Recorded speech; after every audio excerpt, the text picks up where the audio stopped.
오늘은 히브리서 11장 1절과 2절 두 구절을 함께 보겠습니다. 화면에 올라와 있는데요, 같이 한 목소리로 읽겠습니다. 시작. 믿음은 바라는 것을 확신하는 것이고 보이지 않는 것을 굳게 믿는 것입니다. 선조들은 이러한 믿음으로 인정을 받았습니다. 아멘. 오늘은 믿음은 이런 것입니다, 이런 제목으로 말씀을 나누려고 합니다. 우리가 믿음을 모르지 않지요. 믿음이 어떤 것인지 우리가 다 알지요. 그런데 또 새삼스럽게 믿음은 이런 것입니다, 이렇게 제목으로 말씀을 전하게 되었습니다. 본문을 통해서 믿음이 어떤 것인지 우리가 다시 한번 되새겨보는 그런 시간 되시면 좋겠습니다. 믿음은 바라는 것을 확신하는 것이고 보이지 않는 것을 굳게 믿는 것입니다. 그랬어요. 여기에 바라는 것, 보이지 않는 것, 그것은 1차적으로 하늘나라를 말하는 거예요. 그래서 믿음은 하늘나라의 실제를 믿는 것이다. 그것을 우리가 다시 한번 기억하시면 좋겠습니다. 믿음의 선조들은 하늘나라, 본향을 바라고 살았다. 바라고 살았다는 것은 소망하고 살았다. 늘 그리워하는 것이죠. 괴로운 인생길 가는 몸이 쉴만한 곳이 어디 있느냐. 그러나 돌아갈 내 고향, 하늘나라, 내 고향이 있다. 그 소망으로 이 세상을 살아가는 거예요. 그걸 바라는 것이다, 이렇게 말하고요. 그런데 우리 육신의 고향은 우리가 가볼 수 있죠. 그러나 이 하늘나라, 우리의 본향은 눈에 보이질 않는 거예요. 그러나 눈에 보이지 않는다 하더라도 그 실제를 굳게 믿는 거예요. 확신하고 굳게 믿는 것이다. 믿음은 그런 것이다. 또는 믿음의 바탕은 그런 것이다. 우리 성도님들의 심령 깊은 곳에 하늘나라, 우리의 본향에 대한 우리의 소망과 우리의 확신과 굳은 믿음이 자리를 잡고 계시기를 간절히 바랍니다. 그러나 이 믿음의 선조들이 그것만 갖고 사신 것은 아니에요. 이 땅을 살아가는 걸음걸음마다 이분들은 믿음으로 사셨어요. 그래서 성경에서 성도들은 의인은 오직 믿음으로 말미암아 살리라. 이 세상을 살아가는 모든 과정이 믿음이었다. 그래서 아브라함으로부터 해서 믿음의 조상들을 따라서 우리도 그 길을 지금 걸어가고 있는 것이에요. 이 믿음은 우리가 말을 많이 하고 또 믿음에 대한 그런 말씀도 많이 듣지만은 핵심은 그거예요. 믿음은 대상이 있어요. 믿음의 대상이 있어요. 그 대상이 누군가? 하늘에 계시는 우리 아버지예요. 그래서 이렇게 우리가 말을 할 수가 있죠. 믿음은 아버지를 믿는 것입니다. 저를 따라서 한번 해보실까요? 믿음은 아버지를 믿는 것입니다. 아버지를 믿으면은 이 세상 살아가는 과정에 모든 해법은 우리에게 다 이미 주어져 있는 것이나 마찬가지예요. 우리가 찬송을 부르잖아요. 구주를 생각만 해도, 예수님을 생각만 해도 내 마음이 좋거든. 주님을 직접 배울 때에야 얼마나 좋겠는가. 우리 성도님들이 아버지를 생각만 해도 내 마음이 뭔가 요동치는 게 있습니까? 느낌이 오십니까? 내 마음이 참 좋다, 든든하다. 힘들고 어려운 상황이지만은 아버지 생각하면은 이 모든 근심과 걱정이 다 물러나고 내 마음의 평안이, 내 마음의 기쁨이, 내 마음의 감사가 느껴집니다. 이런 마음의 실질적인 반응이 우리에게서 나와야 되는데요, 머리로는 우리가 고백을 해요. 주님을 생각만 해도 내 마음이 좋은데, 좋지 않아도 우리는 가사가 그렇게 돼 있으니까 근데 정말 내 마음이 좋게 느껴지는 거는 이거는 또 다른 차원의 문제예요. 아버지를 믿는 것은 아버지를 생각만 해도 그동안에 내 삶을 우겨쌌던 근심, 걱정, 두려움, 불안, 이 모든 것이 공중분해되고 내 마음에 평안이 엄습해오는 이런 실제적인 체험이 있어야 돼요. 왜? 아버지니까. 그리고 우리 아버지는 천지를 지으신 여호와, 창조주 여호와 신이시니까, 여호와 하나님이시니까, 그리고 그분이 나의 아버지시니까. 나의 아버지는, 우리 성도님들의 아버지는 우리 성도님들을 사랑하신다고요. 우리 성도님들을 인도하고 계세요. 우리 아버지가 다 인도하고 계세요. 그리고 우리 아버지는 능력이, 이건 뭐 인간의 언어로는 설명할 수 없는 그런 능력을 가지신 그런 분이시란 말이에요. 그런 분이 우리 아버지시다. 그분을 내가 믿고 그분과의 살아있는 관계로 인격적이고 개인적이고 친밀한 관계로 살아가는데 무엇이 걱정인가? 이 믿음과 우리가 살면서 경험하게 되는 그런 근심 걱정과는 전혀 양립이 되지 않는 그런 것이다라는 것을 우리가 삶으로 고백할 수 있게 되기를 바랍니다. 우리가 미래에 대해서 불안해한다든가 근심과 걱정이 올라온다, 그렇게 경우에는 우리가 아버지를 믿는 믿음이 우리 안에 없는 것이구나. 어떤 상황이 온다 할지라도 우리가 강하고 담대하게 대처하는, 그리고 그런 폭풍우 같은 상황 속에서도 우리 마음에 평안이 있으면은 그러면 아버지를 진짜 믿는 사람이구나, 이렇게 우리가 말을 할 수가 있어요. 선조들이 그런 믿음을 가지고 살았대요. 그런데 여기에서 우리가 이 믿음이 어떤 것이냐, 믿음은 이런 것이다 라고 우리가 말할 수 있는 그 믿음의 중요한 요소를 이 선조들의 삶을 통해서 확인하게 됩니다. 아브라함을 먼저 우리가 한번 생각해 볼까요? 믿음의 조상입니다. 여호와께서 아브라함에게 이런 말씀을 주세요. 너는 너의 고향과 친척과 아버지의 집을 떠나 내가 내게 보여줄 땅으로 가라. 참, 이런 명령을 우리가 보면은요, 주먹구구식도 이런 주먹구구식이 없습니다. 아니, 전 재산을 청산하고요, 이제까지 70여 년을 살았던 그 고향을, 정든 고향을 떠나요, 아버지 집을 떠나요, 이렇게 어마어마한 일생일대의 결정을 하는데 어디로 가란 말입니까? 구체적으로 지정을 해 주셔야 되잖아요. 그래, 먼저 하란으로 가라든가, 하란에 가서 얼마 동안을 머물다가 힘들면은 거기서 좀 생활을 좀 챙긴 다음에 그 다음에 가나안으로 내려가라든가, 뭐 어떤 방향을 좀 설정해 주셔야 되는데요, 그런 게 없어요. 내가 내게 보여줄 땅으로 가라. 막연하기 그지없어요. 여기에서부터 믿음의 훈련이 시작됩니다. 그러나 여호와께서 아브라함에게 약속의 말씀을 주셨어요. 내가 너로 큰 민족을 이루고 내게 복을 주어 내 이름을 창대하게 하리니 너는 복이 될지라. 내가 너로 큰 민족을 이루겠다. 너에게 복을 주어서 내 이름을 창대하게 할 것이다. 이 약속의 말씀을 주셨어요. 그리고 떠나라. 아브라함이 무조건 떠났습니다. 갈 바를 알지 못하고 떠났다. 떠나고 난 다음에 그 다음 단계 어디로 가야 될지 한 걸음 한 걸음 인도를 해 주시는 것이에요. 어느 지역에 가게 되면은 그 다음에는 어디로 가라, 거기까지 가게 되면은 그 다음에는 어디로 가라, 이렇게 인도를 하셨지, 전 과정을, 아브라함이 떠나서 가나안에 갈 때까지의 전 과정을 미리 알려주시지 않았다.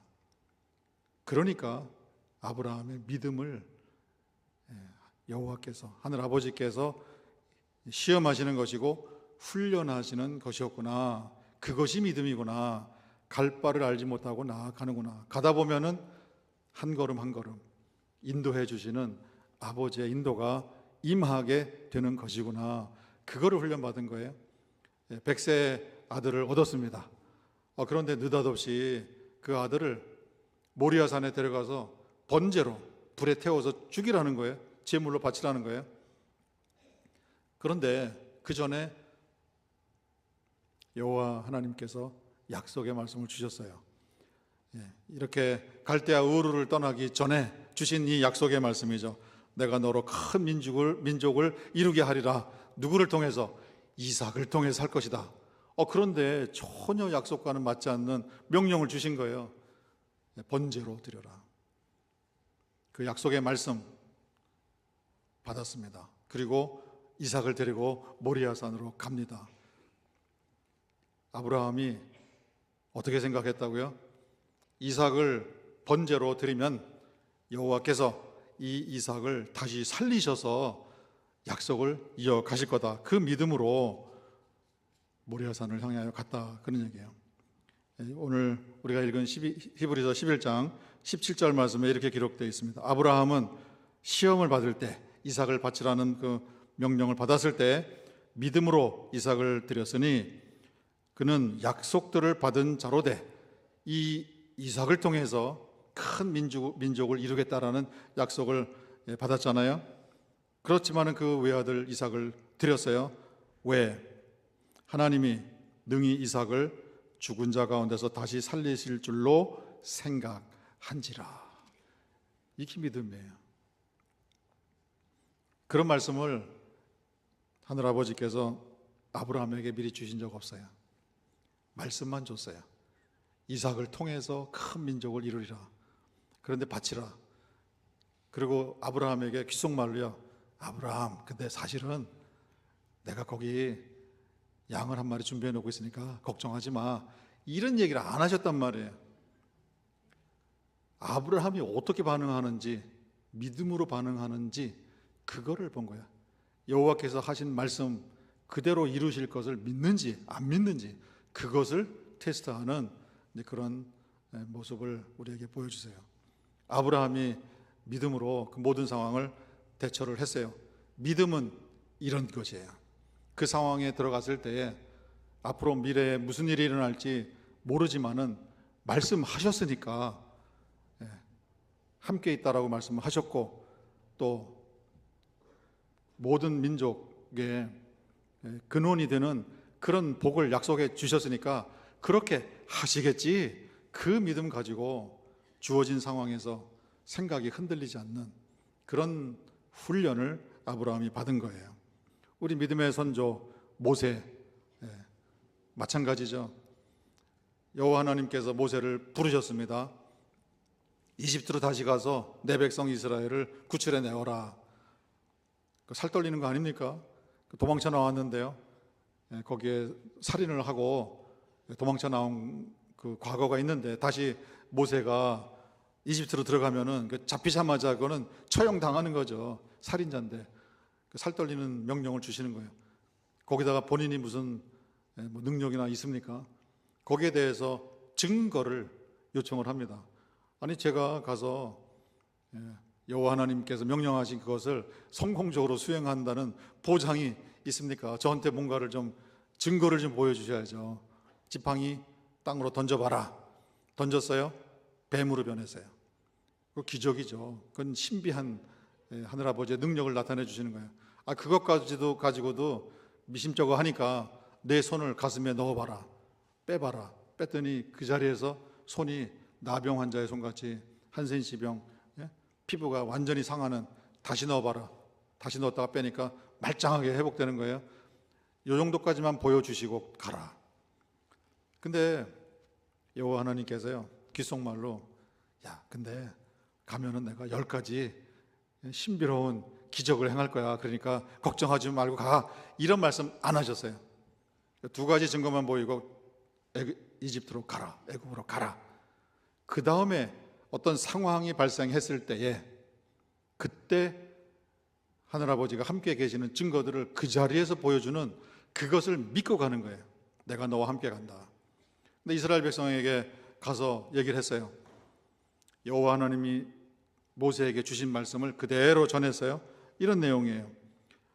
내가 아브라함과 이삭과 야곱에게 주기로 맹세한 땅으로 가나안으로 너희를 인도하여 그 땅을 너희에게 주어 기업을 삼게 할 것이다. 그 약속을 믿어야죠.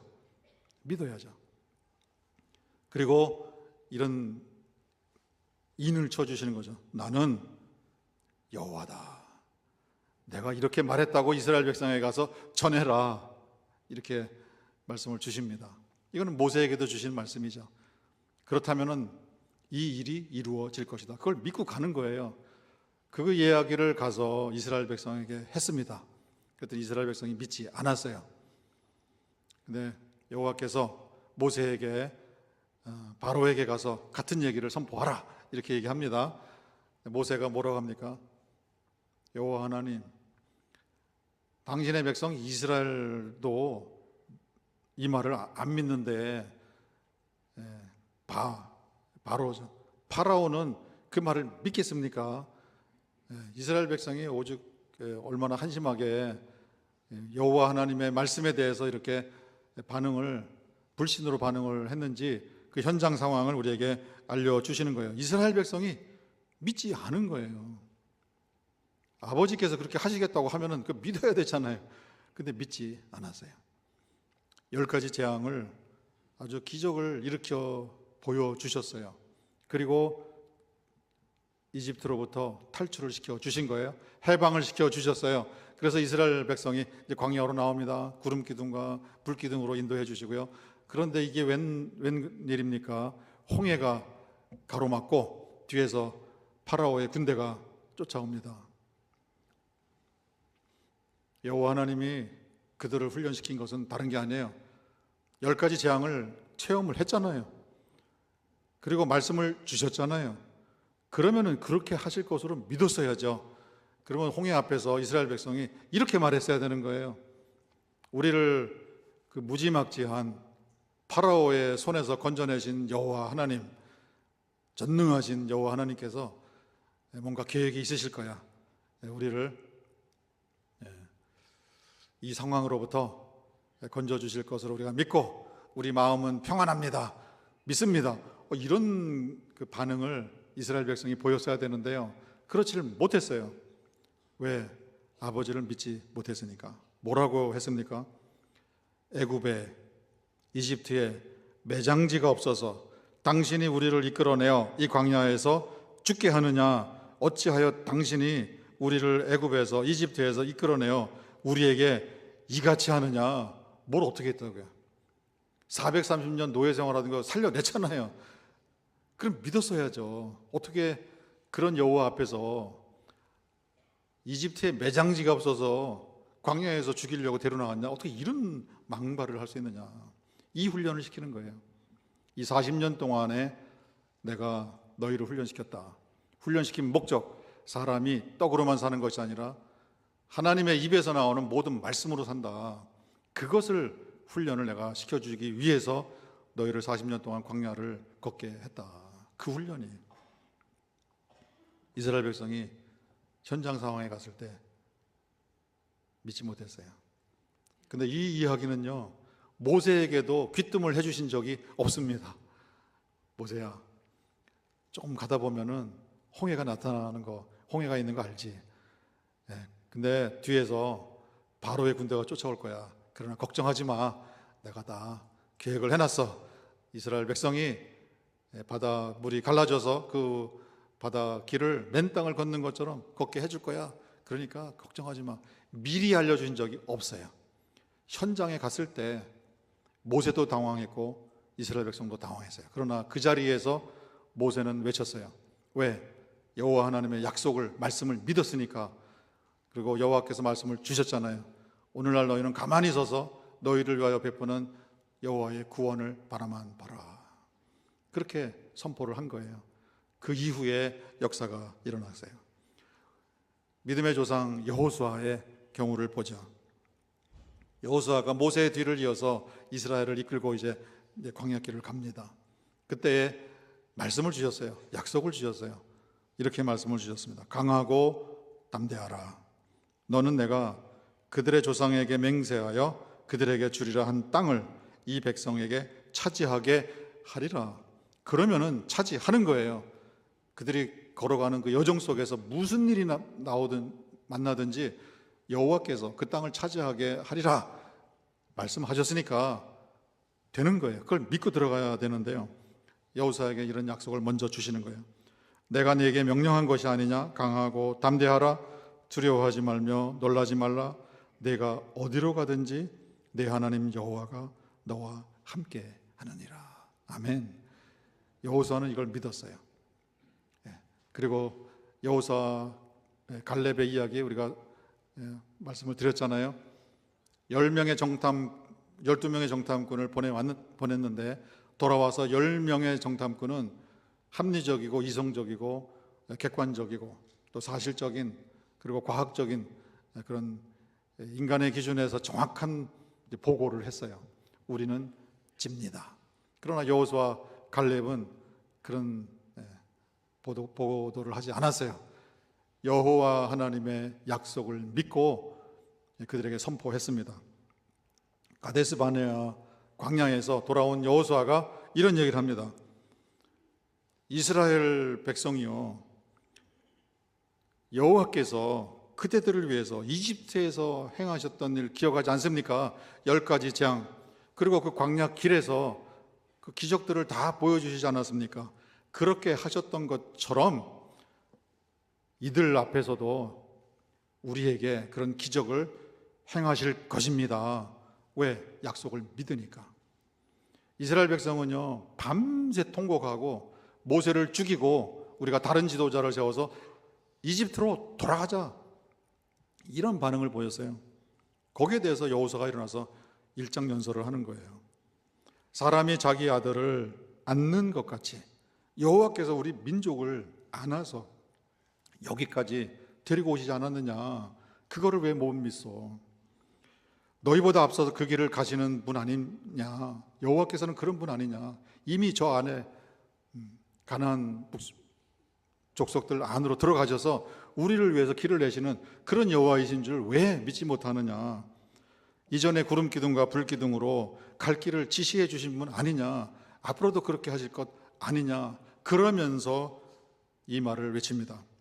이 모든 과정에서 너희가 너희의 하나님 여호와를 믿지 아니하였도다.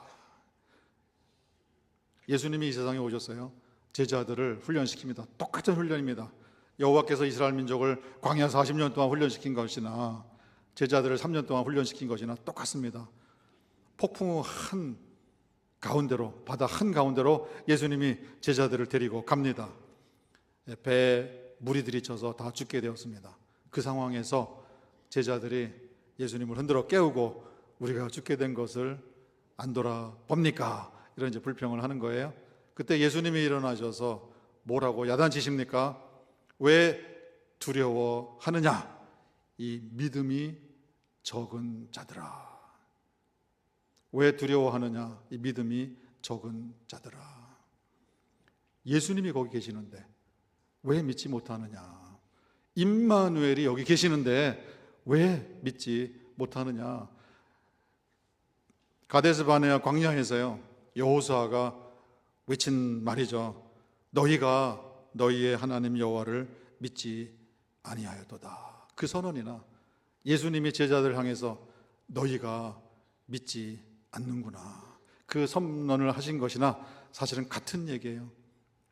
결국은 이스라엘 백성들 가운데 여호수아 갈렙이 믿음으로 우뚝 섰고요, 예수님의 제자들이 세월이 흘러서 믿음으로 살아가는 그 모습을 보여주게 됩니다.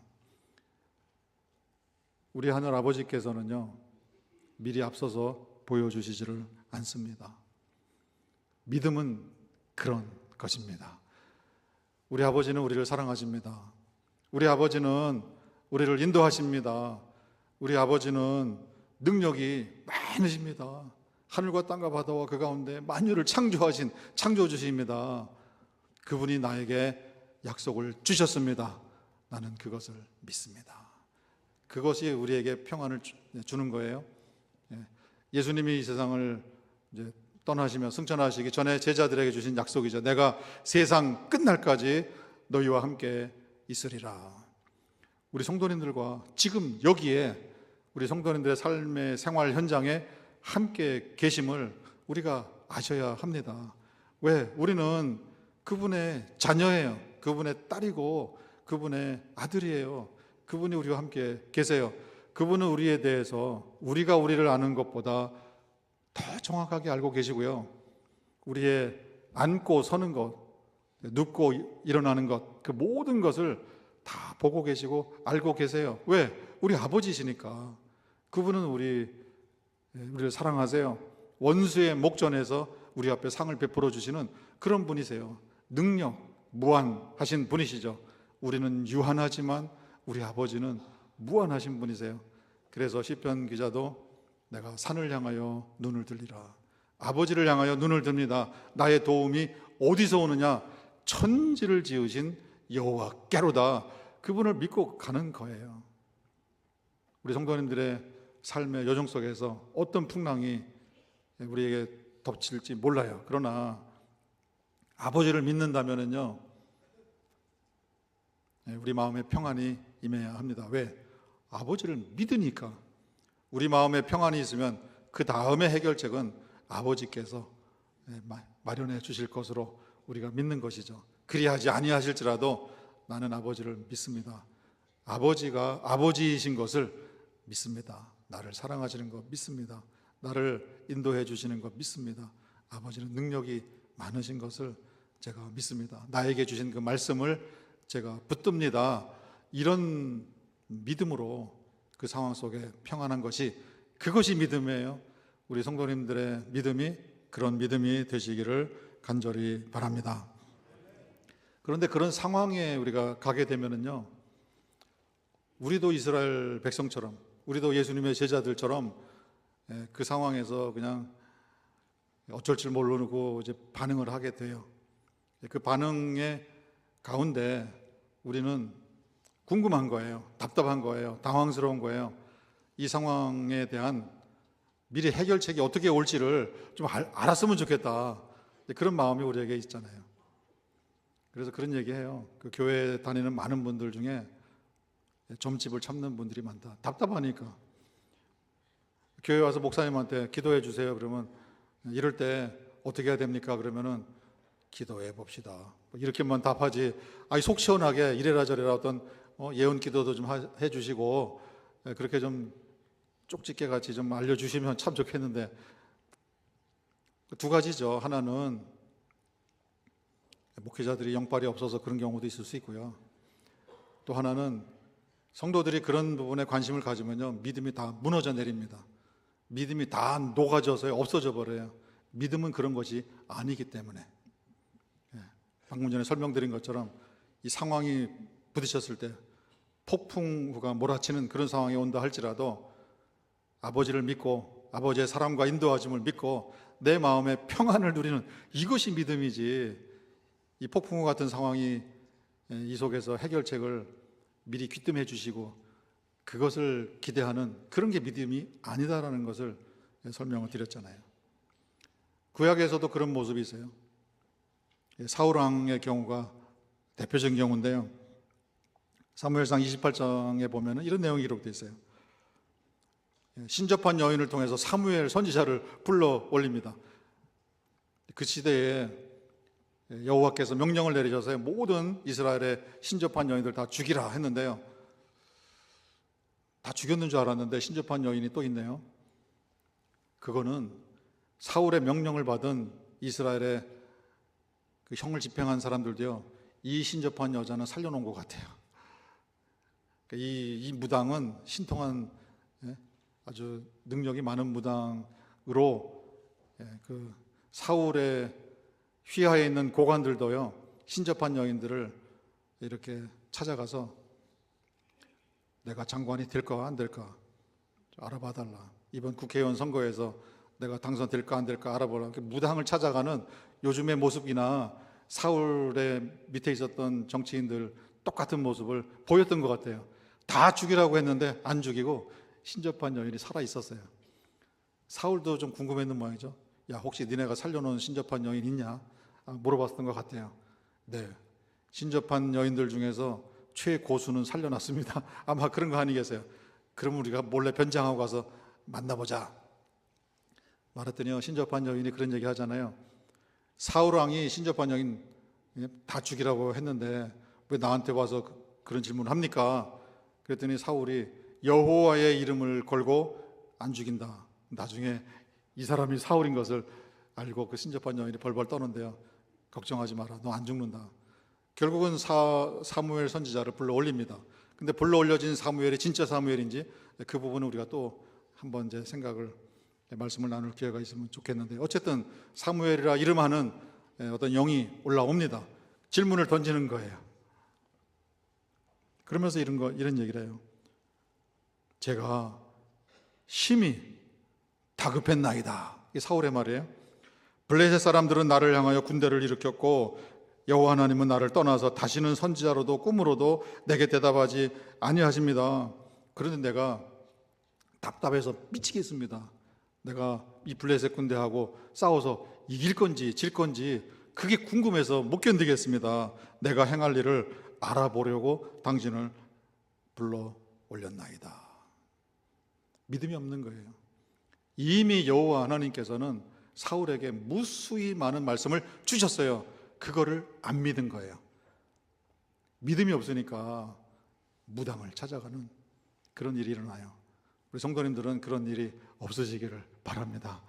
우리가 믿음으로 굳게 서면은요, 옆에서 무슨 말을 해준다 하더라도 전혀 거기에 휘둘리지 않는 사람들이 되는 거예요. 우리가 그 모습을 사도 바울을 통해서 확인하게 됩니다.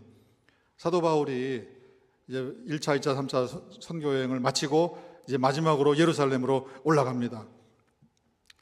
에베소서를 거쳐서 가이사랴에 도착을 합니다. 그런데 그곳에 예루살렘으로부터 선지자가 한 분이 내려오세요. 그분의 이름은 아가보입니다.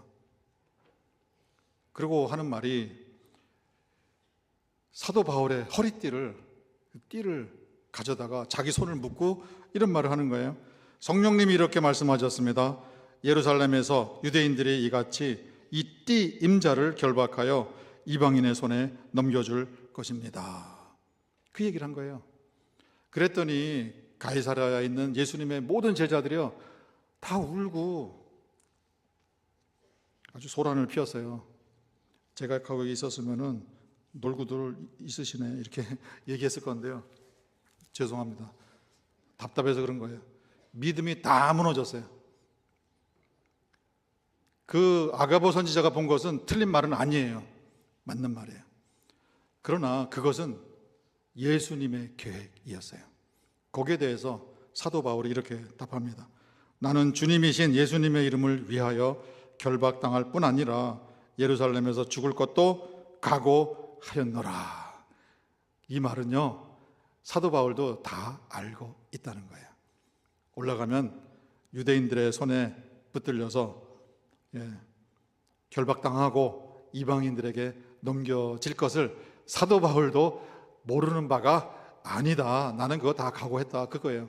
근데 아가보 선지자가 왜 가이사랴에 있는 예수님의 제자들에게 이 얘기를 했느냐? 이건 아가보 선지자의 잘못이죠. 만약에 아가보 선지자가 성령님의 더 깊은 곳을 알았다면 은사를 어떻게 활용하는 법을, 그 가이드라인을 배웠다고 한다면 이렇게 얘기하면 안 되죠. 사도 바울이요, 제가 예루살렘에서 내려왔습니다. 개인적으로 만나서 이렇게 얘기할 수 있는 거예요. 올라가시면은 유대인들의 손에 붙잡혀서 결박당하고 결국에는 이방인들에게 넘겨지실 것을 성령님께서 저한테 말씀하셨습니다. 그러나 이것이 예수님의 계획이시고 또 이것이 하늘아버지의 뜻을 이루는 길인 줄 제가 압니다. 제가 기도하겠습니다. 담대하게 가시기 바랍니다. 그리고 가이사랴에 있는 성도들한테 그런 얘기하면 안 되죠. 여러분, 예수님의 이름을 위하여 이분이 예루살렘에 올라가십니다.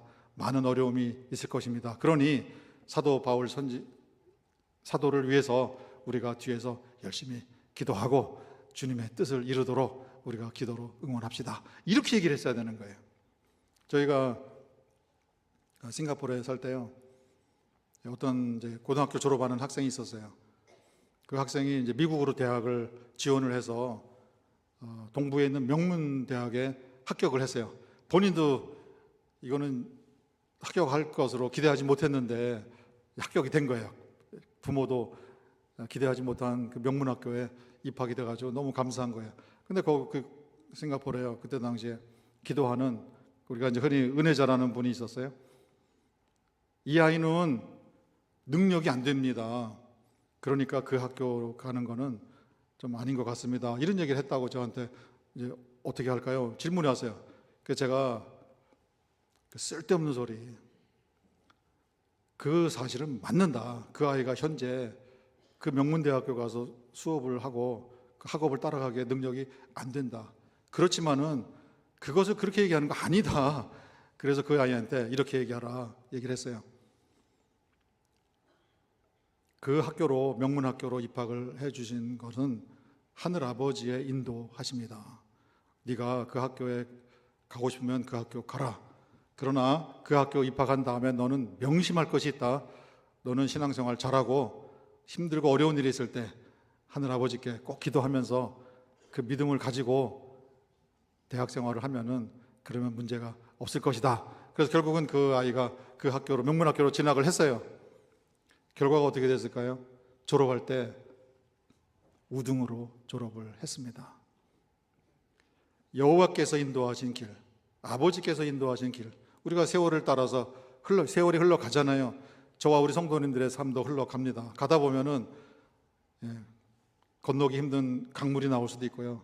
또 넘어가기 어려운 산이 나올 수도 있고, 돌부리에 걸려 넘어질 수도 있고, 여러 상황들을 우리가 맞이하게 돼요.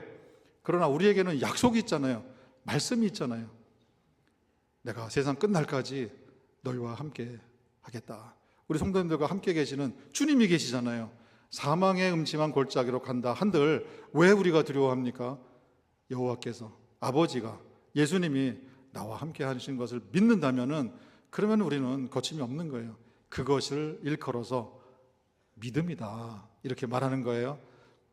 그런 어떤 신비적인 체험, 그런 어떤 영적인 세계에 그런 어떤 조언, 이런 것을 이제 궁금해 가지고 우리 마음이 이동하게 되면요, 그 순간에 저와 우리 성도님들의 믿음이 무너지게 되어 있어요. 그래서 우리 세움교회는 전 보러 가시는 분은 안 계시겠고요. 뭐 간혹 답답한 게 있어서 뭐 기도원에 가면은 기도를 좀 받았으면 좋겠다. 한두 번은 우리가 애교로 봐줄 수가 있죠. 그러나 그런 생각으로 돌아가는 그 순간에 우리의 믿음이 무너져 내린다는 것을 꼭 기억하시고요. 우리는 믿음으로 산다 그랬지 미리 알려주는 그거에 안도감을 느끼고요. 그런 어떤 예언적인 것에 대해서 우리가 귀동량을 받아서 우리가 그것을 믿음이라고 생각하는 그것은 큰 착각, 거룩한 착각이다라는 것을 우리가 아셔야 돼요. 저희가 미국에서 한국으로 올 때요, 여러 가지 이제 그런 기도하시는 분들의 그런 기동량이 있었어요. 제가 세움교회로 올 생각조차도 하지 않을 때 제가 한국을 잠시 방문한 적이 있습니다. 그때요, 지금은 하늘나라 가셨지만은 청계산에 계시는 우리 박 전도사님, 그분은 뭐 영의 깊은 세계를 사시는 분이니까 중계동을 찾아오셨어요. 그래서 제가 저희 어머니한테, 아니 전도사님한테 제 한국에 오는 거 얘기하셨어요? 그랬더니 아니, 기도 중에 성령님의 지시를 받아서 그 청계산에서부터요 중계동까지 오신 거예요. 그때 연세가 88세, 건강도 많이 안 좋아지셔가지고요, 그 기도원에서도 바깥에 나가시면은 기도원을 찾아오시는 게 좀 어려우실 수도 있다 염려하던 그런 때예요. 그런데 청계산에서부터 중계동까지 오신 거예요. 그러면서 저한테, 제가 한국을 잠깐 들른 사이인데요, 저한테 그런 얘기 하시는 거예요. 문장아, 너 한국에 들어오면 안 돼. 그래서 제가 고등코넬 신학교에 교수로 간 것도 얼마 안 됐고, 학교에서 저희에게 영주권 온 가족에게 내줬고, 또 거기에 집을 사라고 다운페이 하라고 돈도 대여해 줬고, 그리고 은퇴할 때까지 여기 있으라고 이런 얘기를 하는데, 제가 한국은 왜 와요? 그랬더니 그 전도사님 얘기가, 글쎄 한국에 너는 오면 안 돼. 왜요? 그랬더니요, 사탄이 너를 공격하려고 지금 준비하고 있어. 그 얘기를 하시는 거예요. 밑도 끝도 없이. 그러고 가셨어요.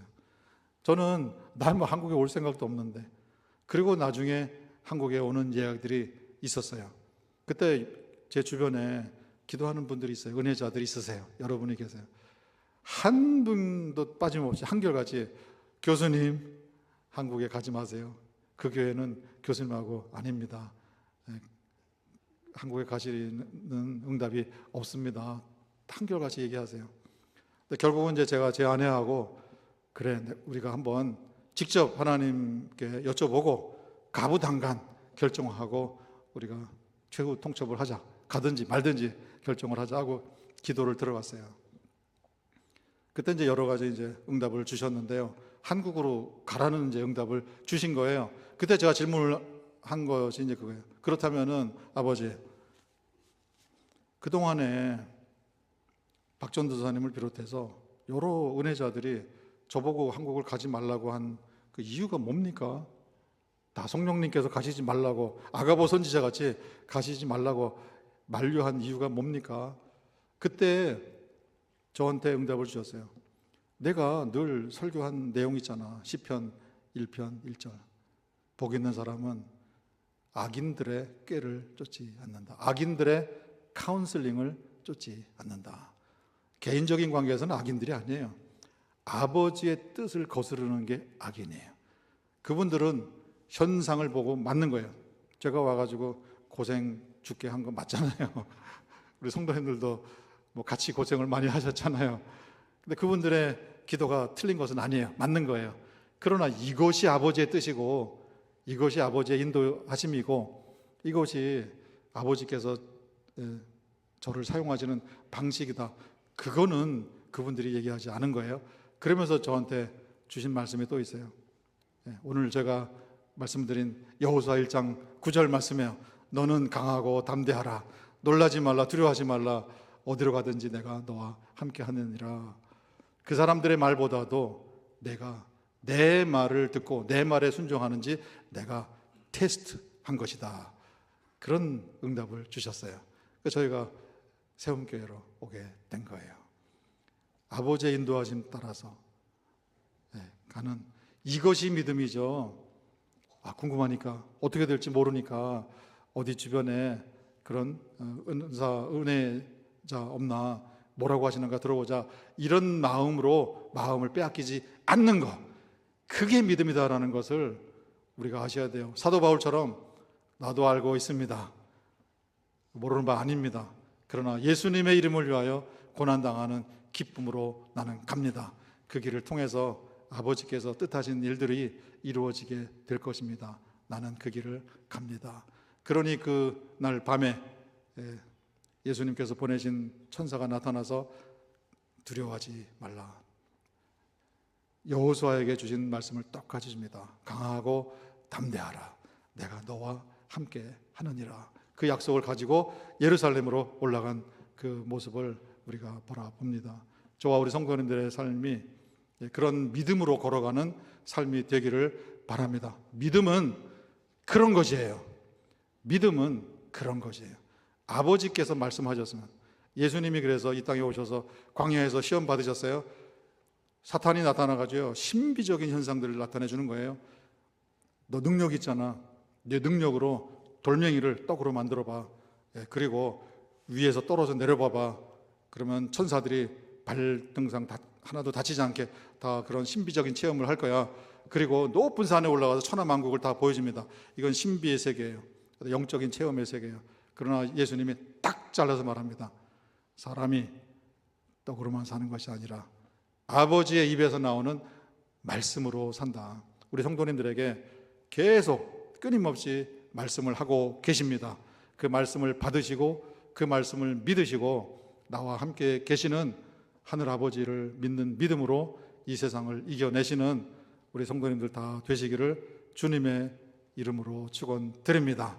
그 믿음에 강해지시고요. 믿음에서 믿음으로 더욱더 성장하셔서 믿음으로 우뚝 서시는 우리 세움교회 모든 성도님 되시기를 다시 한번 주님의 이름으로 축원드립니다.